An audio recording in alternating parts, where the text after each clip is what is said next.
Good evening, I'm David Brown, and this is the Northern Sun Experience. 7 teams, 5 schools, and one incredible basketball weekend are on the horizon for the NSIC as regional play starts in the NCAA Division II tournaments.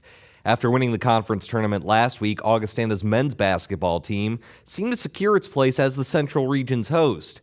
Sunday night, the team gathered at Buffalo Wild Wings in Sioux Falls to hear its name officially called as number 1. Here are the sights, the sounds, and reactions from the top-seeded Vikings. It's been a dream come true. I mean, we put all the time and the effort, and it's all us. I mean, it's our coaches. They come ready to go every time. It's the guys. I mean, we worked our butts off this summer to get ready to this point, and we've just been playing outstanding this year. It's really exciting. We have some of the best fans in the whole nation, so we're excited about that. Should be a great advantage for us going forward. So we're going to use it. We're excited. We'll see what happens. Deep down, I felt pretty confident that we were going to be able to host it due to the fact we're number 1 in the region, and I know our administrators did a great job of putting forth a very good bid, but until you see it, you still a little bit of doubt there, and you're just kind of hoping and praying that it happens. We're pumped up for it, I mean, last year was a disappointment, missing out and having the year that we did with high expectations. We really feel like we came back and we learned from last year, and we came out with a vengeance. So we're definitely not going to let anything slide. The way we can score is so great. We have great shooters, like you mentioned. Me and Casey do a great job on the block, and I think we share the ball really well. And because of that, we get good open looks that fall for us right now. We definitely talk all the time about playing inside out and getting it going down low before we start bombing threes. We really feel like we have some great posts, and we got some great shooters out there too.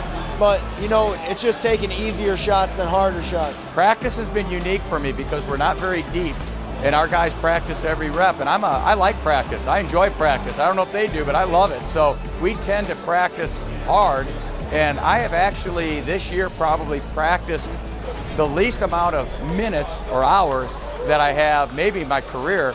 But we go hard, it's just we aren't going nearly as long. Every guy on this team has their role, and everybody bought in, last year we had some guys that wanted to go on their own agenda, and you just can't have it. You got to have everybody that wants to buy in for one purpose, and that's what we got this year. The best thing might have been losing to Winona. I think we hated that loss to Winona so much that our guys said, we're not going to let that happen again. We don't want that feeling again, and I think we kind of recollected ourselves. Maybe we needed that just to get ourselves back to earth a little bit, and I thought we just played a very workman, blue-collar type 4 games in the tournament. I think if we continue to play one at a time and do the things we do well, we'll be fine in this tournament as well. Augustana will host the Central Region at the Sanford Pentagon and compete with 3 other NSIC teams. And when we come back, Jordan Dalton breaks down that men's regional and tells you who might be the sleeper in the mix. The Northern Sun Experience on Midco Sports Network is presented by CU Mortgage Direct LLC, Sanford Health, and Dakota Land Honda.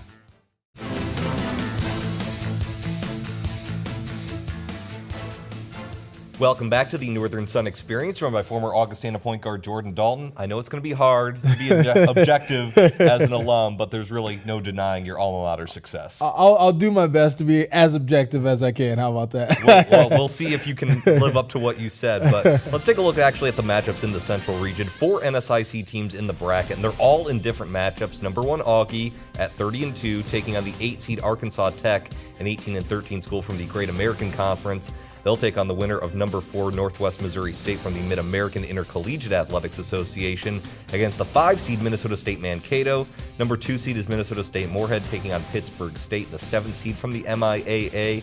And then finally Central Missouri, the defending D2 champions, are the 3 seed taking on 6 seeded Northern State. So Jordan, we very well could have an all NSIC Final 4 in that region. And we could get a rematch of the NSIC Conference Championship game. But let's just start with Augustana as a team. Number 1, as I mentioned, what does that mean just for the school and for the program in general? I think it's great. As we joked earlier, I might be a little biased in this, but I think Augie has one of the greatest and most loyal fan bases in the country. And so there were some thin years there, especially when Coach Billiter first came into the program.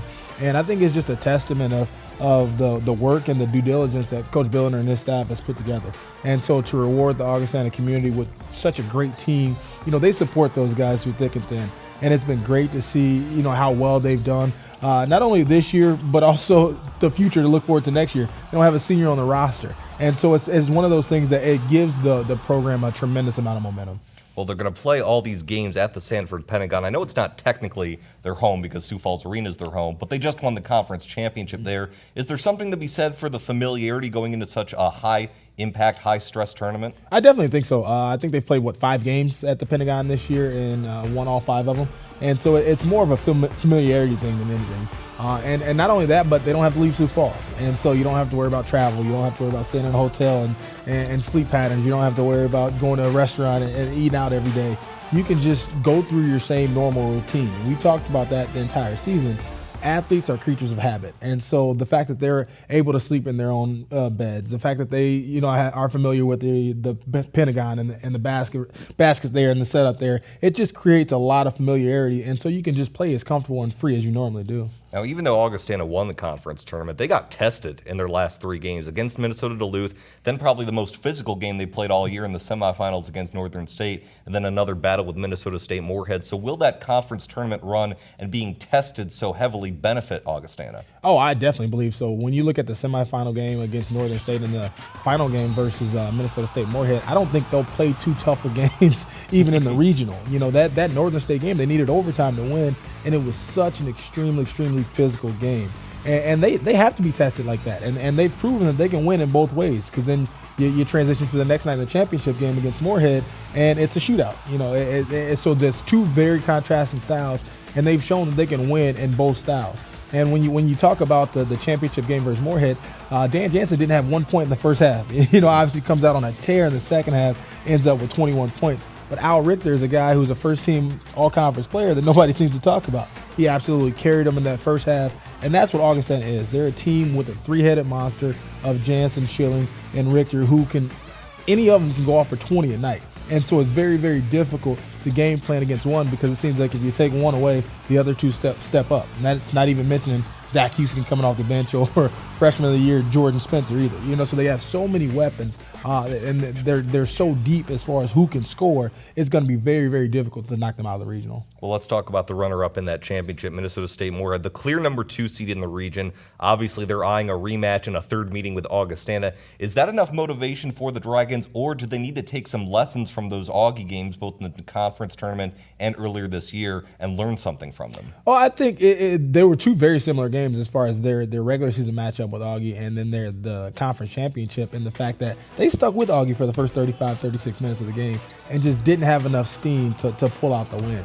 What I love about Minnesota State Moorhead is Jordan Reefer. That guy never gets rattled. He's a great senior point guard, one of the most poised point guards I've seen play this year at any level. You know, he never changes his demeanor. He has a 3.7 assist-to-turnover ratio, so he just makes great decisions with the basketball. Not only that, but he shoots above 50% from the three-point line, so anytime he has the ball in his hands, he's a scoring threat.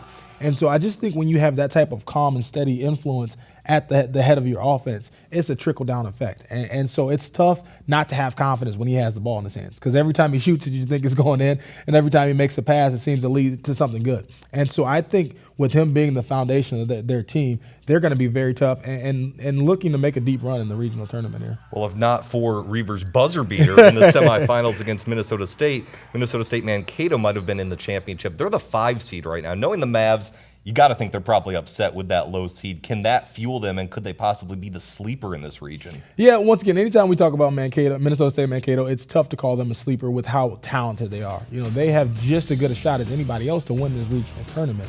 What has really hurt them in the past is Asa Marai tends to pick up 2 early fouls in the first half. And so he never agrees with his fouls anyway. Well, I don't think as a basketball player anybody's ever committed a foul. and so when you take a player who can get you 20 and 10 off the court, it completely changes the dynamic of your offense.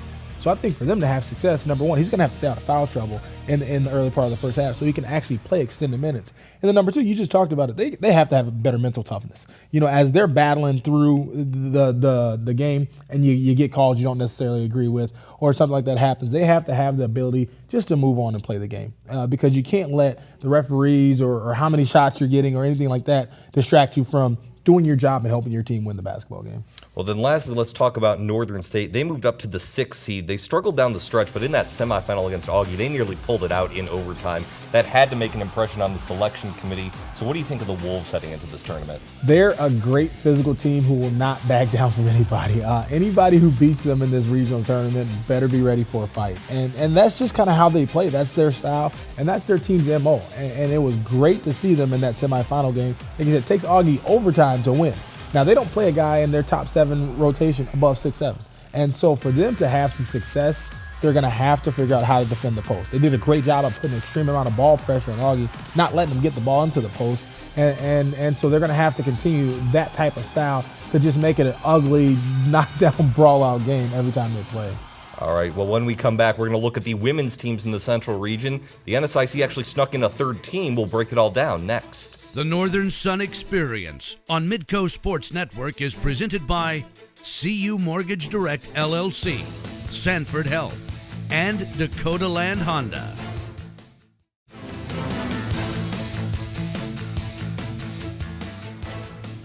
Welcome back to the Northern Sun Experience, joined once again by Jordan Dalton. Jordan, let's look at the women's Central Region matchups in the Division II tournament. NSIC actually got 3 teams into the field of 8. We know of 2. We thought that Northern State and Wayne State would get in, and they did. But number 8, Minnesota State, they'll take on the top seed Fort Hays State out of Kansas in the MIAA. Then the other NSIC matchups include 4th-seeded Wayne State against number 5 Harding out of the GAC, and number 6 Northern State taking on Pittsburgh State from the MIAA. Let's start with Wayne State. They're the 4th seed, but let's be blunt. They were dominated in the NSIC championship from a defensive standpoint by Northern State. So how do the Wildcats regroup for the Central Region tournament? Well, one thing that's nice is they've had a nice long week of practice to prepare, and to really just forget about that Northern State game. I think they just ran up against a buzzsaw in Northern State. And one thing that was evident is how frustrated they became. You know, once again, Northern State is going to make you – they play such suffocating defense from three-point line in. They're going to make you take tough contested jump shots. And I thought Wayne State just didn't have the type of composure to win that basketball game. But once again, that's a game in the past. You know, Wayne State's a team who's won 18 out of the last 20 anyway. And so they're still a great basketball team. And when you look at the makeup of their team, they have great athletic bigs, and you have to run the floor and get easy buckets in transition. I think for them to have some success in this tournament, what they're going to have to do is really buckle down and be extremely active on the defensive end. Because if you're active on the defensive end, number one, you get deflections and you get turnovers. And you can turn those turnovers into points on the offensive end. And number two, we talked about them getting out of transition. The first part of transition, getting stops and clean rebounds. And once again, they have great athletic bigs and wings who can really run the floor. But if you don't get stops and clean rebounds, it doesn't make any difference. And so I think they just have to regroup, gain their composure. And even when they're not getting the shots that they're normally getting, still have that type of composure to calm down, be patient on the offensive end, and stick within their game plan. Well, you predicted it would be an NSIC championship with Northern State and Wayne State. You thought Wayne would win. I think most people did, but Northern State definitely surprised some people. The defense wasn't surprising, though. They had their best performance of the season. They held Wayne to 45 points. Wolves had the best defense statistically since the NSIC went to 16 teams. But another component of that championship game, they showed some outside shooting. They're dead last in the NSIC in three-point shooting, but they shot the rock pretty well in that game. Can that maybe fuel Northern State into the Central region? Well, I think that was more an anomaly than anything because that's not their calling card. But you talked about it before. They were clicking on all levels on the defensive end. Once again, they play what's called pack line defense. And so from the three-point line in, they make things extremely, extremely difficult. Everybody's moving on a string. Everybody's in help side. Everybody's talking. And so when you have that type of tough-nosed defense, it forces teams to take tough contested jump shots. And when teams are taking tough contested jump shots, they're not comfortable, and those are tough shots to make. And so I was very impressed on how well they communicated and how well they moved as a team. I think if they're going to have some success in this tournament, though, I think one of the keys is Megan Muchler. She was great at creating her own shot, and we talked about it. You know what you're going to get from Rachel Krogman. She's going to get you a double-double just about every time she steps on the court. But we talked about earlier in the season how Northern State struggles to score when the shot clock's under 10 seconds because they don't have a player who can just go get a bucket. And Mutzler showed that she's athletic enough to get into the paint. She can distribute to others. She can finish. She can get to the free throw line. So I think she's going to be the key to them having a deep run in the regional tournament. Northern State, the NSIC champions for the very first time. I talked with Kurt Fredrickson, their head coach, before that championship game, and he admitted, we're not here to entertain people. It might not be the sexiest style of play, but they get it done, don't they? And when you win basketball games, everything else is irrelevant. Nobody asks how you did it. As long as you got the W, nobody really cares. And you talked about their style of play may not be, phenomenal to watch. To some people, it's not going to be a 70 or 80-point game. But at the end of the day, if they can get a win, they could care less. Absolutely. Well, finally, Minnesota State sneaks in as the 8th seed. They played well against Northern in the NSIC semifinals, only losing by 6. I know they're sort of a Cinderella darling. Didn't really expect. They were kind of in that 8 spot for a couple weeks. They do get in, so can the Mavs pull an upset in round 1? I think they are just as talented as anybody else in the region. Their big thing is they can't turn the basketball over. They're a great offensive team when they play efficiently on the offensive end. And so they move the ball well. They have a lot of scoring options. They play in an up-tempo style of play, so they can get 73, 74 points a game on a consistent basis, but they just can't turn the basketball over. And I think if they're going to have some success and have this upset, they're going to, number one, have to shoot the ball very well from the outside. Number two, just don't turn the basketball over. Don't give the other team more opportunities to beat you. You can't shoot yourself in the foot when you're trying to play spoiler. Well, we'll look forward to what happens in these regional tournaments next week. We could be talking about a couple NSIC teams going to the Elite Eight. Jordan Let's Dalton. hope so. Absolutely. Jordan Dalton, thank you very much. Well, when we come back, we were just talking about the Mavericks. Under the Northern Sun is about Minnesota State. The Northern Sun Experience on Midco Sports Network is presented by CU Mortgage Direct LLC, Sanford Health, and Dakota Land Honda.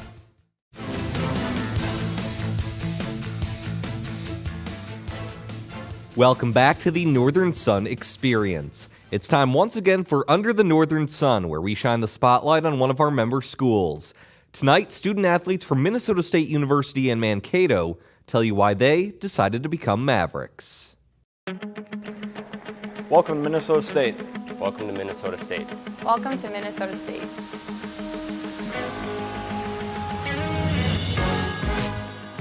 Being a Maverick is so awesome because we get to play the sports we love and go to school and be college students at the same time. Minnesota State has over 150 undergraduate degree options, including 16 pre-professional programs and 82 graduate programs. Minnesota State is the largest school in the state university system in Minnesota. Our student athletes compete in the best conference against the best student athletes. The second largest university in the state with an enrollment of over 15,000, Minnesota State students are served by 600 full-time faculty members, creating a 28-to-1 student to faculty ratio. Mavericks will win the jaw stern with the right score! At Minnesota State, we have 20 sports. All of our teams are top-notch. MSU is such a competitive school when it comes to all their sports. My drive and my passion for my sport and in the classroom make me a successful Maverick. To be part of a program that has not one, not two, but several #1 teams in the nation is really something to be proud of, and it's a blessing to be here. We always push each other inside the classroom and outside of the classroom, obviously on the court. Being a Maverick is an honor. It means that you're a champion. It means you like to win. You're part of a family, all working towards the same goal. Whether it's in the classroom, in your personal life, or on the track, on the football field, on the soccer pitch, whatever. We just make good habits to try and win. Our coaches here at Minnesota State really work with us not only to make us better athletes, but better people. We learn life lessons in addition to learning how to be exceptional athletes. The culture of athletics here at Mankato is a very fun, a very vibrant culture. I can say that we all support each other as athletes, no matter if you're at football, if you play soccer, or if you're baseball. We all go to the games and support each other day after day, week after week, and so I really appreciate what we have here at MNSU. Facilities here are absolutely amazing. I took the one visit, and I think that goes along with every athlete here. You take the one visit, and you're just stunned by everything that we have to offer here. We have success here as a program because we're willing to get up every day, no matter if we're tired, no matter how hard we work, no matter what we endure, and we give it our all 110%. We are willing to work for each other. We're willing to work hard to help push each other to be the best that we can be as a team. We never stop, and we always go for the top. Mavericks are just cooler than all the other mascots.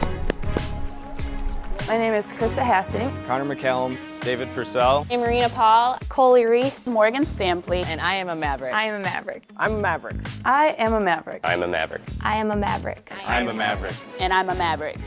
When we come back, it's not just hoops on the docket this weekend. A preview and schedule of multiple championship events is next. The Northern Sun Experience on Midco Sports Network is presented by CU Mortgage Direct LLC, Sanford Health, and Dakota Land Honda.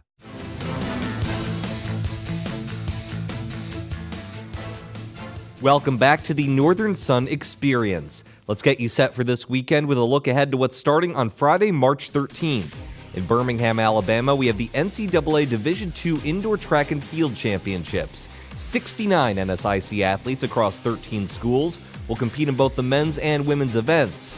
The University of Sioux Falls leads the way with 10 total athletes competing.